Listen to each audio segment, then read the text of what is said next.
Assalamualaikum warahmatullahi wabarakatuh.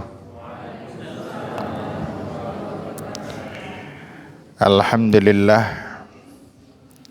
alladzi kasa ahlal hadithi ridha asyarafi fi kulli iklim wa rafa'a sya'niha wa ala dzikrihim fi kulli hadithin wa qadim wa khassahum min baini hamlati syar'i bi mazidit tasrif wa ta'zim. Asyhadu an la ilaha illallah walladzi an'amana bi ni'matil iman wa ahdana bi hidayatil Qur'an wa aslamana bi dinil Islam wa asyhadu anna Muhammadan abduhu wa rasuluh la nabiyya ba'dah wa la rasula ba'dah.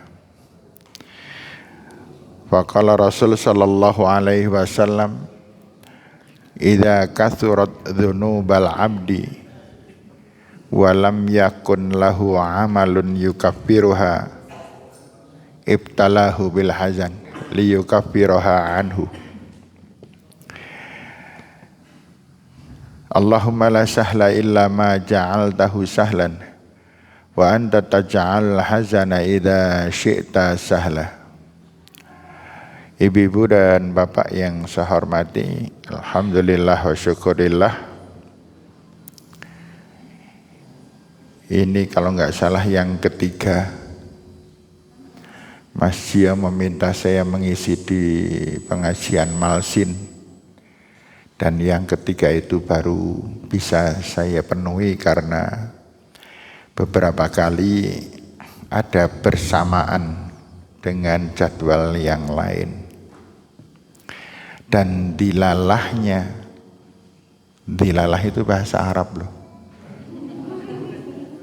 Zilallah, zi kepunyaan Allah, Allah. Dilallahnya. Sore hari ini saya juga enggak sehat gitu. Saya batuk-batuk. Untung tadi sholatnya hanya sekali batuknya. Biasanya sampai 6 kali, 7 kali, 8 kali begitu dan seterusnya. Insya Allah selama ngaji ini panjenengan tidak ada yang ngantuk. Insya Allah nggak ada yang ngantuk. Sebab kalau ada yang ngantuk saya akan batuk. Dan batuknya ada di mic keras banget itu. Ya, saya coba, dicoba batuknya. Baik Bapak Ibu yang saya hormati, judul kajian kita ini adalah Allah menyayang semua manusia. Allah itu menyayang semua manusia. Siapa yang dihidupkan, dia disayang oleh Allah. Kalau begitu Allah sayang dengan orang kafir? Iya. Kalau begitu Allah sayang dengan orang yang tidak sholat? Iya. Dalam beberapa ayat yang kita bisa melihat contohnya di dalam surat Al-Isra. Kita lihat surat Al-Isra ayat ke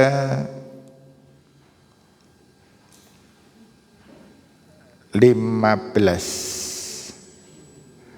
16, 17, nah, ke-18. Allah Subhanahu wa taala berfirman, a'udzubillahi minasyaitonir rajim, man kana yuridul ajilata ajjalna.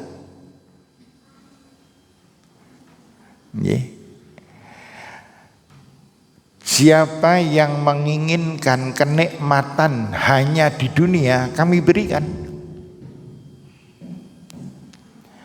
Lahu fiha ma nasya. Bagi mereka kami berikan sesuai dengan kehendak kami.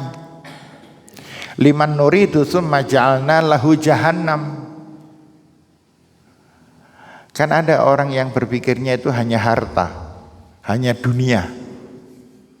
Benar-benar hanya dunia. Dia tidak percaya dengan balasan di akhirat. Yang namanya hidup itu ya di dunia. Tidak ada hidupan di akhirat. Mereka tidak mempercayainya. Dan mereka mengharapkan kenikmatan hanya di dunia. Di dalam ayat 200 surat Al-Baqarah, Allah berfirman, a'udzubillahi minasyaitonir rajim, wa minhum may yaqulu rabbana atina fid dunya wa ma lahu fil akhirati min khalaq. Ya Allah, berikanlah kami kebahagiaan dunia, dan mereka tidak mendapatkan kebahagiaan kelak di akhirat, tidak mendapatkan bagian di akhirat. Ayat ini yang 18 surat Al-Isra ini lebih langsung.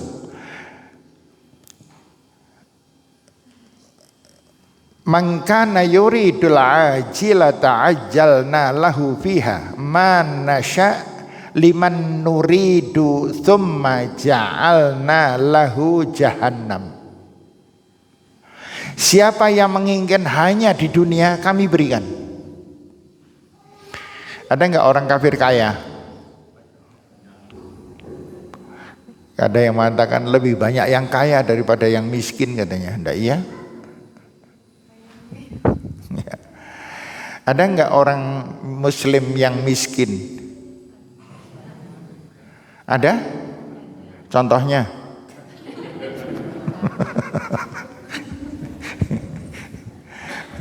Saya ngacung pertama.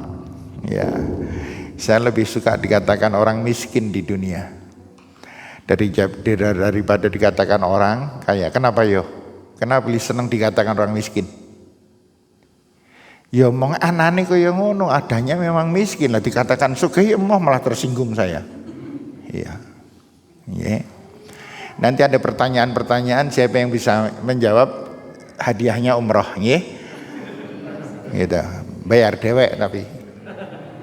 Lah ya masuk saya suruh bayarkan kan nggak mungkin toh. Ya, wong saya mau umroh sendiri aja kangelan kok. Ya. Ya. Jadi gini, siapa yang menginginkan dunia tidak menginginkan akhirat, benar Allah beri. Sesuai dengan kadar yang dia lakukan. Sesuai dengan kadar yang Allah kehendaki. Summa ja'alna lahu jahannam. Setelah dunia selesai, dia masuk ke jahanam, ke neraka jahanam. Yaslaha madhmuman madhura. Dia akan dimasukkan ke dalam neraka itu dalam keadaan terhina dan madhura, terusir. Gitu.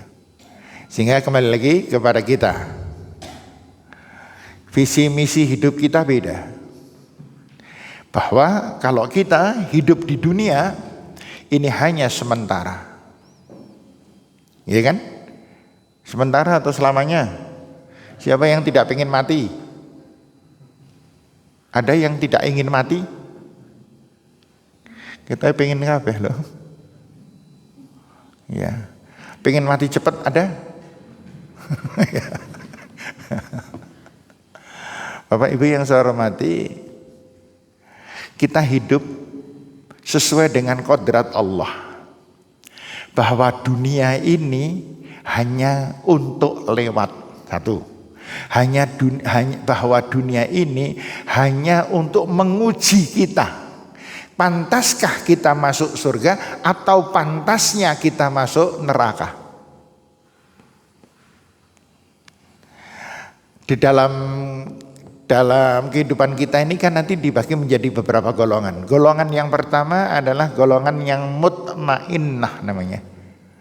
Golongan mutmainnah ini sebagaimana yang dikatakan di dalam Al-Quran, ya ayyatuhan nafsul mutmainnah irji'i ila rabbiki radiyatan mardiyah wadkhuli fi ibadi wadkhuli jannati. Ini orang yang meninggal dunia dalam keadaan setenang-tenangnya hidup. Artinya tidak ada ingin riak. Ayo hati-hati loh, ini penyakit yang paling berbahaya itu riak. Pengen dialem gitu. Nggih. Nek pengajian kok sing rawuh sithik moh, senenge sing akeh. Gitu. Nggih panjenengan termasuk tidak ya? Ini kan termasuk sedikit loh ini. Ini termasuk sedikit loh. Hanya berapa orang nih bisa dihitung kok. Ya. Hanya kira-kira 35 ini.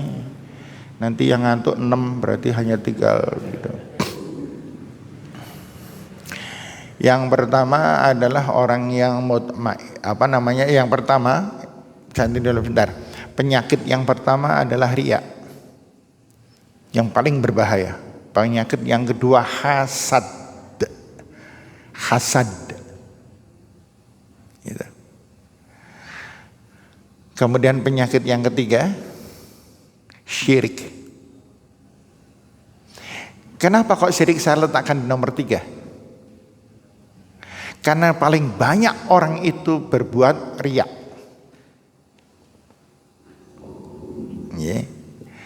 Saya riya ini angel banget soalnya. Kalau semua orang ditanya, jenengan melu pengajian ikhlas enggak? Sumpah nek nyong ikhlas. Sumpah barang kayak ngarep. Ya. Jenengan kalau berbuat baik kepada istri ikhlas? Ya ikhlas lah. Kenapa jenengan berbuat baik kepada istri? Ya gimana istri saya apiane pol gitu. Enggak ikhlas itu namanya. Kalau ada di antara ibu-ibu yang berbuat baik pada suami karena suaminya apian, namanya enggak ikhlas. Itu hanya membalas. Gitu. Makanya ibu-ibu dan bapak yang saya hormati, hati-hati tentang kosok balene. Kosok balen itu bahasa Indonesianya apa? Kebalikan. Kebalikan dari ikhlas itu riya. Ada tujuan duniawiyah. Men dialem, men diopai, men apa lagi? Gitu, nggih. Men dikatakan hebat gitu. Ada satu hadis Rasulullah SAW, sampai orang yang mati syahid pun belum tentu masuk surga. Jangan lupa loh, sampai orang yang mati syahid, saya bacakan hadisnya ya, biar panjenengan yakin gitu. Mana ya?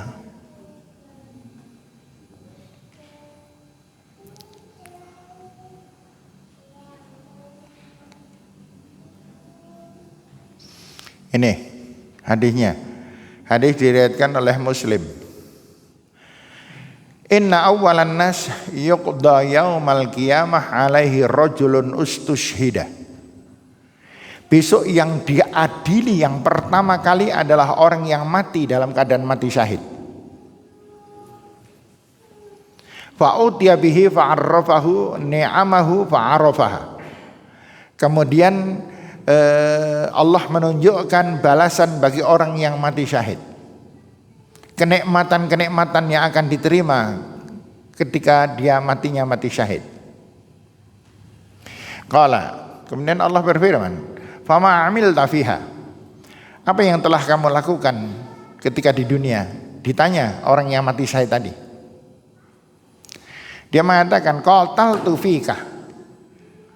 Aku berperang karena engkau wahai Allah. Hatta stushhidtu, sehingga aku mati syahid karena engkau. Apa jawaban Allah? Kadzabta, engkau dusta. Walakinnaka qatalta li ayyuqala jari'un. Tidak, kamu bohong.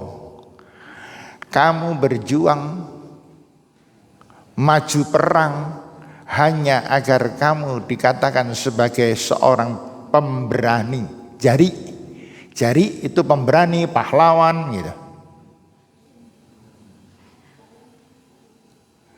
Summa umira fa sahiba ala wajhihi hatta ulqiya finnar. Kemudian Allah memerintahkan malaikat supaya menyeret orang tadi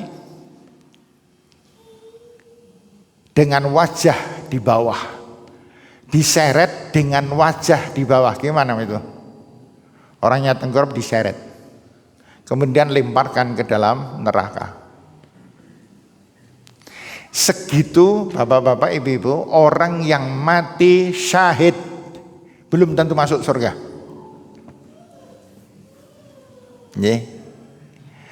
Apalagi yang ngurusi pengajian.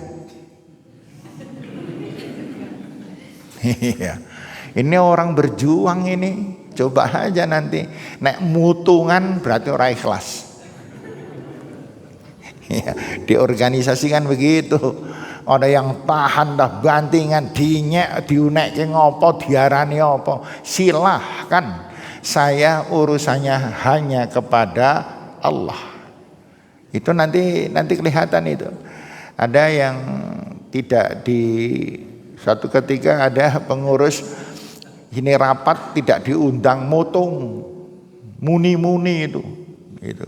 Le muni-muni nek di telepon sing krungu ming siji di grup gitu. Iya. Ada yang semacam itu. Saya lanjutkan nih hadisnya biar lengkap. Wa rajulun ta'allama al-ilma wa 'allamahu wa qara'a al-Qur'an fa utiya bihi fa 'arrafahu ni'amahu fa 'arafaha. Dan kemudian yang kedua, seorang yang belajar ilmu agama fa 'allamahu, dan dia mengajarkan agama. Ini nyindir saya banget ini. Wa qara al-Qur'an, dan dia juga membaca Al-Qur'an. Fa utiya bihi fa 'arrafahu ni'amahu fa 'arrafaha. Dan kemudian orang itu didatangkan kepada Allah Subhanahu wa taala dan dipameri kenikmatan yang akan diterima kalau dia diterima oleh Allah. Qala fama fa'alta fiha. Kamu, apa yang kamu lakukan di dunia? Dia menjawab, ta'allamtul ilma wa 'allamtuhu wa qara'tul Qur'an fika. Aku telah belajar agama dan aku telah mengajarkan agama dan aku telah membaca Al-Qur'an. Apa kata Allah? Qala kadzabta, kamu dusta. Walakinnaka ta'allamtal ilma liyuqala 'alimun.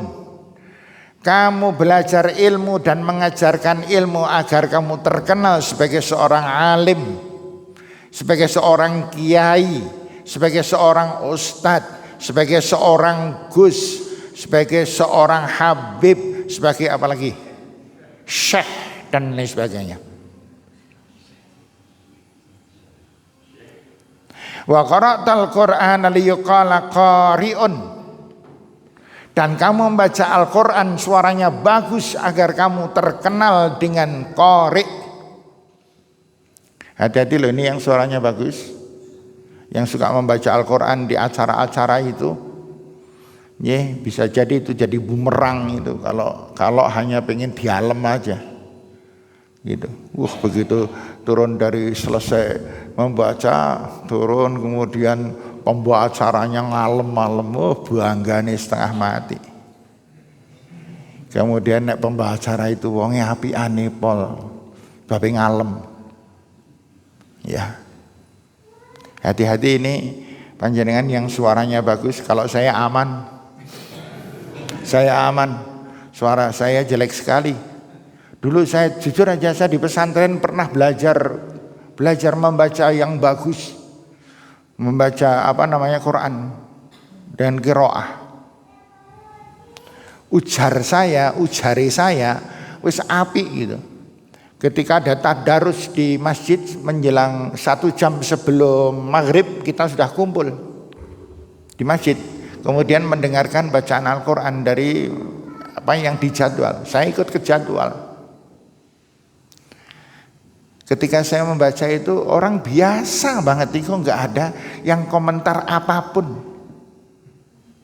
Bulan teman saya mempunyai tape recorder itu, tape rekaman itu loh yang kecil itu, yang pakai kaset dulu. Saya coba, saya rekam diri saya sendiri. Saya membaca Al-Quran, saya lakukan, saya baca. Kemudian, ya Allah, Pol. Habis itu saya udah nggak berani lagi membaca Al-Quran dilakukan. Karena tahu diri gitu. Nek suara itu lambok digurah ping 16 tetap elek. Digurah tahu nggak digurah? Iya. Ya digurah itu apa namanya biji dondong ditusuk gitu. Itu digurah namanya. Ya. Biar ledes. Ya. Kemudian yang ketiga, tadi sudah summa umira bihi fasahiba ala wajhihi hatta ulqiya finnar. Kemudian orang ini diperintahkan oleh malaikat disuruh diseret dan dimasukkan dalam neraka. Itu seorang kiai loh. Itu seorang ustadz loh. Itu seorang habib, itu seorang gus. Apalagi yang bukan ustadz, bukan kiai, lebih cepat masuk neraka loh itu. Siapa? Yang bukan gus, bukan kiai, bukan ustadz siapa? Kok orang sadar teman-teman?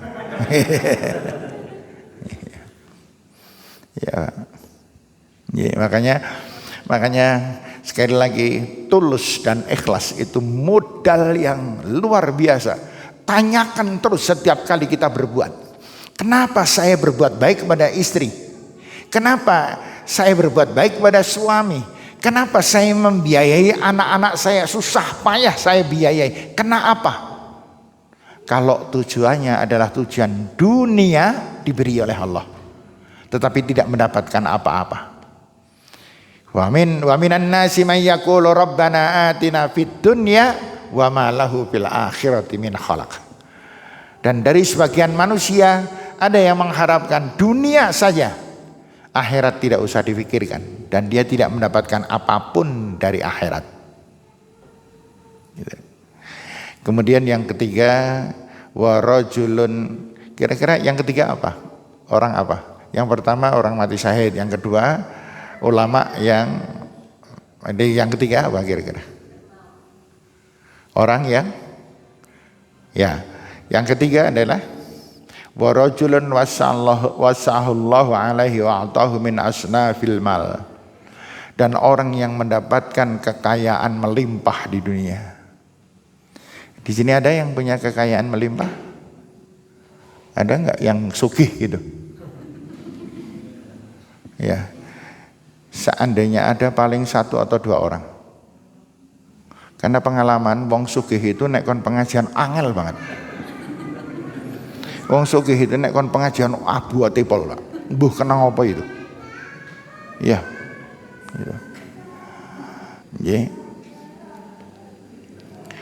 Dari segalanya dia punya. Emas berlian punya. Uang bertumpuk-tumpuk. Rumahnya sangat indah. Fa'utiya bihi fa'arrafahu ni'amahu fa'arrafaha.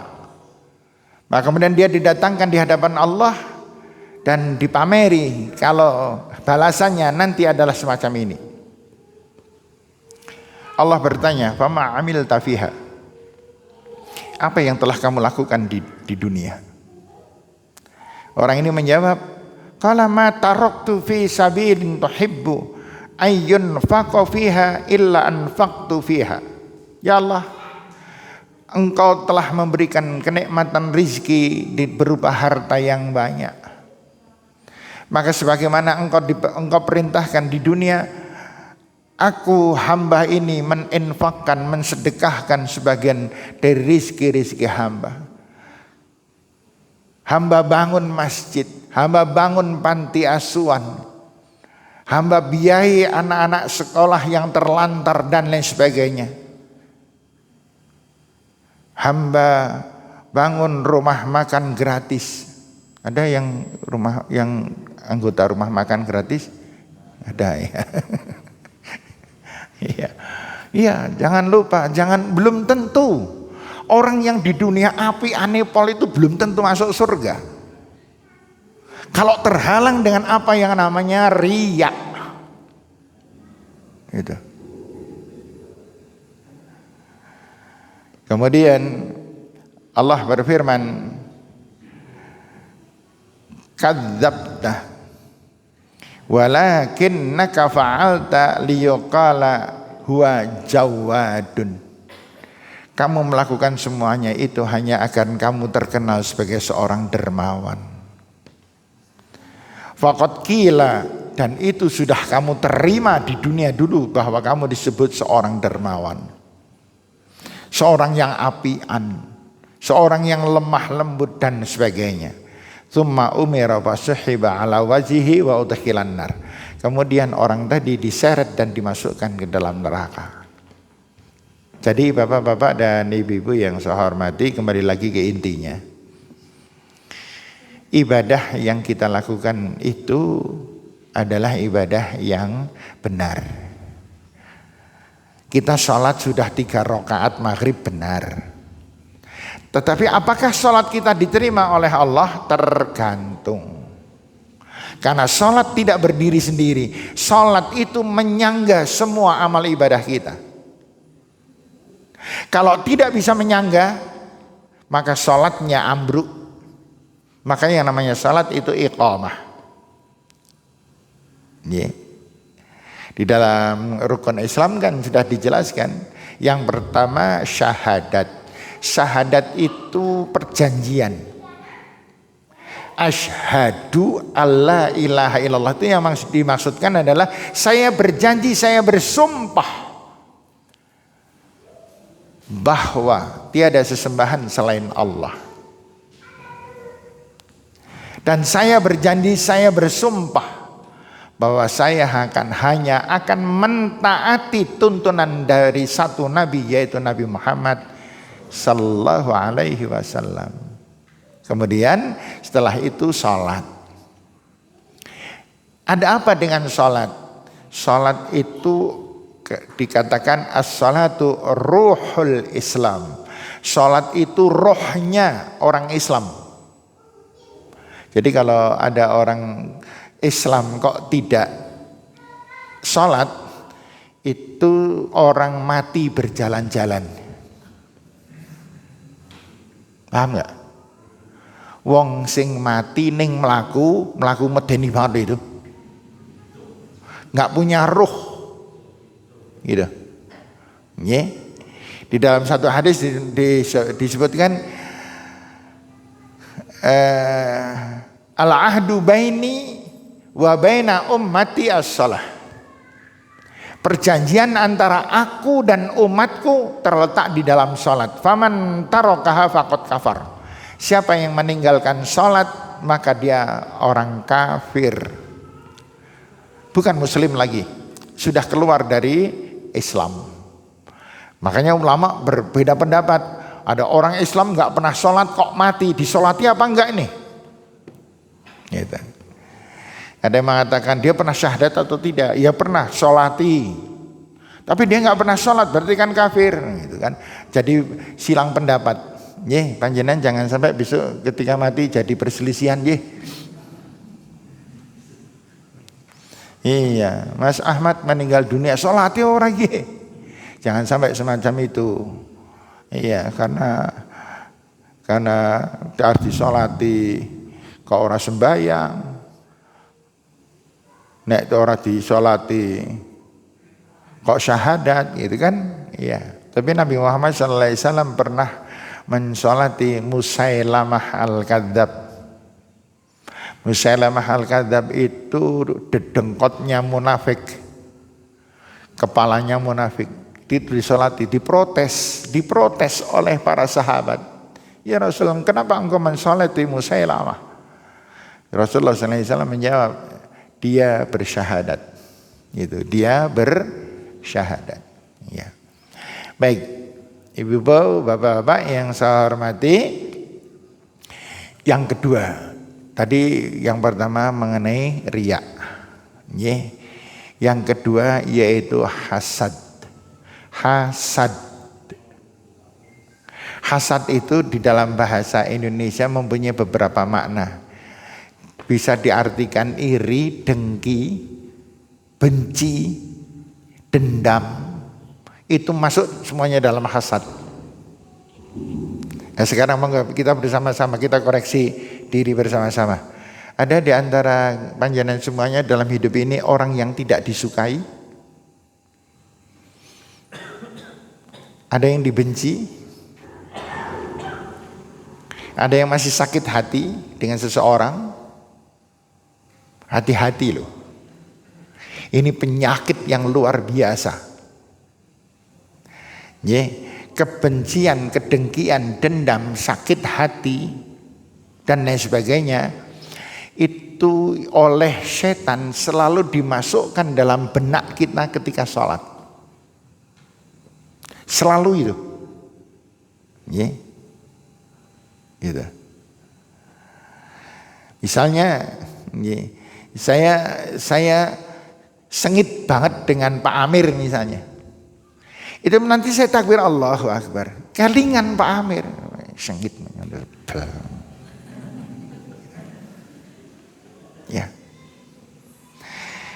Dan kemudian saya membeli, orang kalau sengit itu pengen pamer.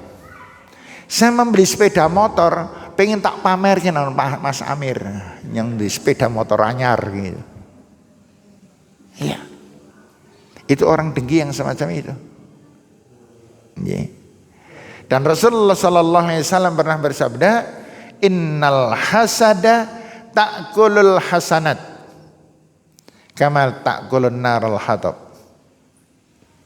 Sesungguhnya hasad itu memakan pahala-pahala yang pernah kita dapatkan dari Allah. Pahala sholat kita, pahala puasa kita, pahala sedekah kita, pahala pengajian kita, pahala banyak. Kama ta'kulun narul hatab. Persis seperti api makan kayu bakar. Habis tinggal abunya. Lah, apalagi kalau dia mempunyai penyakit riya plus hasad. Padahal ini teman akrab ini, riya dan hasad ini. Ini saudara sekandung ini. Riya senenge pamer dan senenge ora seneng karo wong liya, sengit karo kae, sebel karo kae, nyong mangkel mat karo kae dan lain sebagainya. Bahkan mertuanya pun dibenci. Hati-hati, hati-hati. Siapa yang tidak suka dengan mertua? Siapa yang tidak suka dengan menantu? Bahkan dengan kakak beradik pun neng-nengan. Hati-hati. Kalau ada kesalahan-kesalahan macam ini, segera dinetralkan. Rasulullah SAW pernah bersabda, salasun man kunna fihi hasabahallahu hisaban yasira wa adkhalahul jannah. Ada 3 perkara. Siapa yang bisa melakukan 3 perkara ini, maka akan dihisab, dihitung besok pada yaumul qiyamah dengan hisab yang enteng, yang mudah. Wa adkhalahul jannah, dan dimasukkan ke dalam surga. Yang pertama, ta'ati man haramak. Berbuat baik kepada orang yang tidak kau sukai. Berbuat baik kepada orang yang suka berbuat jelek kepada kita. Ini tantangan loh ini. Berbuat baik kepada orang yang suka berbuat jelek kepada kita. Sebab kalau kita berbuat baik dengan orang yang baik, biasa itu. Itu biasa banget. Nggak ada istimewanya. Berbuat baik dengan orang yang suka berbuat baik dengan kita, itu sangat biasa. Tidak perlu agama Islam, tidak perlu akhlak. Orang yang bejat moralnya pun berbuat baik kepada orang yang baik. Kalau lebih kasar, wong PKI we iso nglakoni. Lebih kasar lagi, wong kentir we iso nglakoni. Jadi kalau kita hanya bisa berbuat baik kepada orang yang baik, jauh dari panggang. Jauh sekali dari contoh Rasulullah Sallallahu Alaihi Wasallam. Rasulullah Sallallahu Alaihi Wasallam kan pernah memberikan beberapa contoh. Di antaranya, Rasulullah Sallallahu Alaihi Wasallam pernah sujud di depan Ka'bah. Sujud di depan Ka'bah. Ada orang kafir menginjak tengkuknya. Diinjak tengkuk, gitok, diinjak. Sambil nantang-nantang, hei Muhammad, mana Tuhanmu? Mana Tuhanmu? Coba kau hindarkan injakan ini. Itu kalau Rasulullah SAW mau berdoa, ya Allah celakakan orang ini, sudah celaka itu. Tapi Rasulullah tidak. Rasulullah tidak berdoa apa-apa. Rasulullah hanya mengucapkan subhanallah, subhanallah, subhanallah. Sampai orang itu capek menginjaknya. Pernah suatu hari Rasulullah SAW diundang oleh orang Yahudi. Mau ke pasar diundang. Muhammad, Rasulullah SAW kalau diundang kan gak pernah nengok. Kepengennya diundang nengok gak? Rasulullah gak pernah nengok. Rasulullah selalu membalik badannya. Sedemikian santun Rasulullah. Dipanggil membalik dulu baru apa? Dan ketika bilang apa? Cuh. Wajah yang mulia beliau diludahi oleh orang yang tidak dikenal sama sekali. Kalau kita gimana? Kalau panjang insya Allah kira-kira mripate langsung menghadap ke bawah golek watu kan gitu. Rasulullah SAW tersenyum. Masya Allah, betapa mulia hati Rasulullah. Tersenyum. Kemudian dilapih dan kemudian dilapkan ke tanah. Kemudian pergi. Besok harinya diludahi lagi. Rasulullah semakin arif. Oh berarti ini ada apa-apa. Saya tidak boleh marah. Dan ternyata apa? Memang niatnya orang itu meludahi Rasul. Rasul marah. Sebab kalau sampai Rasul marah viral gitu aja. Iya, medsos langsung kerja. Gitu. Muhammad marah, Muhammad marah. Sampai hari keempat. Rasulullah SAW lewat dan orang itu tidak ada. Dicari oleh Rasul. Di mana ini orang yang suka meludahi saya? Dicari, ternyata orangnya sedang sakit. Ditengok, yang pertama kali menengok, berbuat baik kepada orang yang suka berbuat jahat. Ditengok, didoakan. Pulang dari pasar dibawakan makanan. Ya kalau zaman sekarang nggak tempe kemul, gedang goreng itulah kira-kira. Ya. Dan akhirnya kemudian pada hari yang ditengok yang ketiga, orang ini kemudian nubruk kaki Rasulullah Sallallahu Alaihi Wasallam sambil menangis. Wahai Muhammad, kenapa orang yang menyuruh aku sudah tahu aku sakit dia tidak menengok? Tapi justru yang menengok adalah orang yang aku sakiti. Siapa yang menyuruh kamu? Yang menyuruh aku adalah Abu Jahal. Tujuannya apa? Agar engkau marah wahai Muhammad. Sekedar agar Nabi Muhammad marah aja biayanya mahal. Iya, nyuruh orang itu kan biaya mahal itu. Kemudian Rasulullah SAW mengangkat orang ini, dipeluk orang ini, dan kemudian di telinganya dikatakan aslim, taslam, masuk kamu ke dalam Islam, maka kamu selamat. Kemudian di telinga kanan Rasulullah SAW orang ini mengucapkan asyhadu an la ilaha illallah wa asyhadu anna Muhammadar Rasulullah.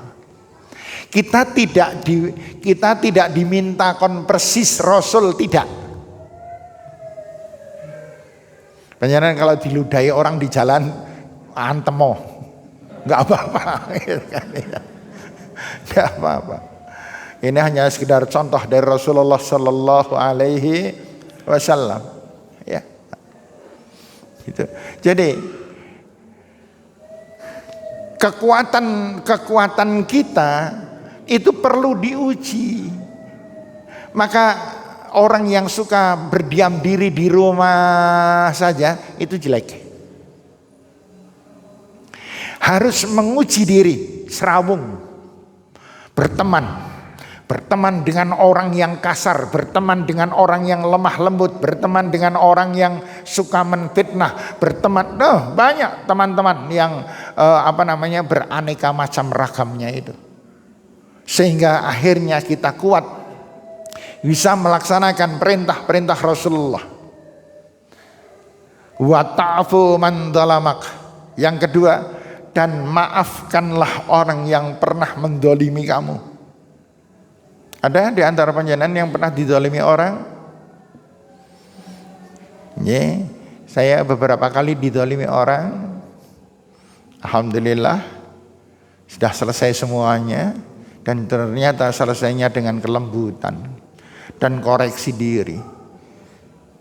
Pengen masalah panjenengan selesai? Katakan aku yang salah, maka selesai masalah. Tapi begitu dia yang salah, masalah tidak akan selesai. Panjenengan kecopetan 300.000, katakan saya yang salah, saya yang lengah. Bukan copet itu tidak disalahkan aja memang sudah salah. Ya. Apalagi nyalahke mikro nih, saya meneh. Gitu. 3-4 bulan setelah kecopetan lihat, nah gue kayak mikro nih gue yakin gue persis gue. Masih terus saja terngiang-ngiang masalahnya. Tapi kalau saya yang salah, ditipu orang, jangan menyalahkan yang nipu. Penipu itu memang salah, tapi cari siapa yang paling salah. Yang paling salah adalah diri kita. Kenapa kita lengah? Kenapa bisa ditipu? Kenapa bisa dapusi? Dan lain sebagainya. Dengan suami istri, istri kok berbuat salah, koreksi diri. Jangan suka menyalah-nyalahkan, karena di dunia ini tidak ada istri salah disalahkan mau disalahkan. Saya ulang, tidak ada istri yang berbuat salah mau disalahkan. Dan jangan lupa, tidak ada suami berbuat salah kok mau disalahkan. Ya, kenapa ya sebabnya? Sebab yang menyalahkan juga tukang salah. Makanya ketika seorang suami, Bu Desi pergi, istri dengan tenang, Allah jangan beho, malah lebih banyak lagi kata-katanya, dan diomeli lebih banyak, dan akhirnya suami diam. Diam bukan berarti kalah, tapi diam adalah sedang berpikir, bojone yang kaya ngono teman, gitu. Makanya ada pepatah mengatakan, pepatah bukan ungkapan. Suami itu kalau dimarahi sekali diam, 2 kali diam, 3 kali berpikir, 4 kali ketemu pikiran, 5 kali jolno wae poyoan gitu. Ya. Tapi ini tadi pepatah loh ya, bukan ungkapan, beda. Ya. Jadi Bapak-bapak dan Ibu, waktunya sudah habis ini. Jam berapa sekarang? Saya jangan melebihi waktu, nggak boleh.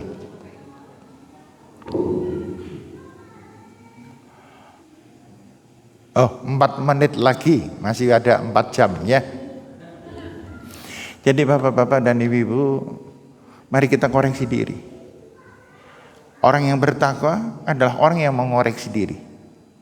Ya ayyuhalladzina amanu taqullaha wal tangdur nafsun ma qaddamat lighad. Kalau ada yang hadis mengatakan hari ini harus lebih baik dari hari kemarin, dan hari kemarin gimana ungkapannya? Hari ini lebih baik dari hari kemarin, dan kemarin harus lebih buruk daripada hari ini. Kan gitu toh? Lah ya kalau hari ini lebih baik berarti kemarin lebih buruk. Ya. Kita harus berkembang. Jangan menjadi manusia statis. Harus bergerak terus. Harus bertanya-tanya kebaikan apa yang harus saya lakukan. Maka setiap kali berhadapan dengan istri, berhadapan dengan suami, bertakwalah. Ittaqillaha haitsu ma kunta. Bertakwalah kalian semuanya dalam keadaan apapun, berhadapan dengan siapapun, waktu kapanpun, dimanapun, itu kita bertakwa. Bukan bertakwanya ini dong lagi sholat, ketok takwa. Ini lagi dagang kayak apa? Leo ada kan seorang sholatnya tertib, zikirnya banyak, sedekahnya banyak, tapi nek dagang campur aduk antara ngapusi dan jujur, gitu. Orang-orang sing takon jawab.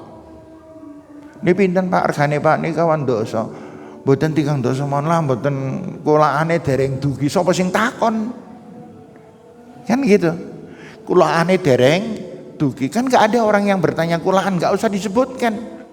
Nanti bohong. Kulaane wing 22 kok. Dinyang 30 sebati 8.000 gitu ya. Iya. Le ngomong kulaane ro, kulaane niki mon kulaane pun kawan dosa 6 ngapusi kok. Nah, kemudian akhirnya transaksi jadi disebabkan karena hapus-hapusan, maka keuntungan 20.000, 30.000 itu namanya rezeki halal.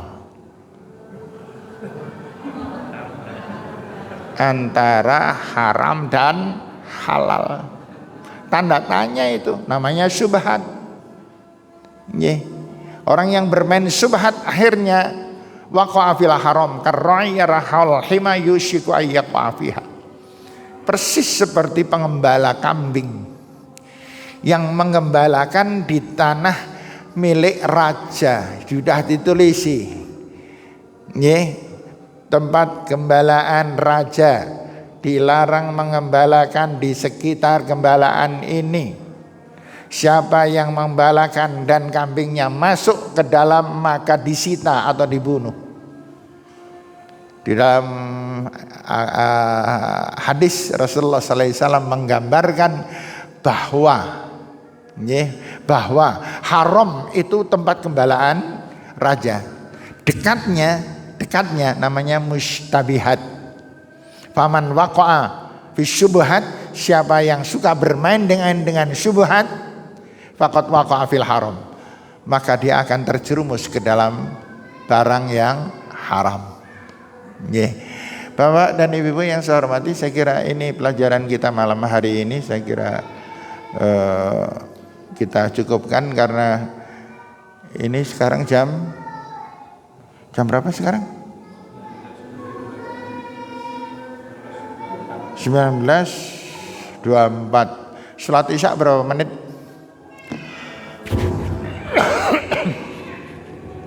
Ya, salat Isya, kemudian saya nanti biasa jam 8 kurang sedikit ada pengajian lagi, makanya saya tidak bisa meneruskan. Ada pertanyaan? Alhamdulillah tidak ada. Bapak sekalian dan Ibu yang saya hormati, nggak ada pertanyaan lah, nggak usah bertanya lah. Demikian pelajaran yang bisa kita pelajari bersama pada kesempatan hari ini. Saya mohon maaf, saya belum fit betul, saya masih geliyeng-geliyeng bahasanya, dan masih ada batuk-batuknya. Istri saya malahan suaranya nggak keluar, ngeses itu, apa gitu. Ya, alhamdulillah saya masih bisa bersuara. Ada salah mohon maaf, nasru minallah. Assalamualaikum warahmatullahi wabarakatuh. Saya lupa tadi membuka karena nggak ada pembawa acara, saya lupa. Mari kita tutup dengan bersama baca doa penutup majelis. Bismillahirrahmanirrahim. Subhanakallahumma wa bihamdika asyhadu an la ilaha illa anta astaghfiruka wa atubu ilaik. Alhamdulillahirabbil alamin. Assalamualaikum warahmatullahi wabarakatuh. 98 FM Purnama Sidi Wonosobo, mencerahkan, inspiratif.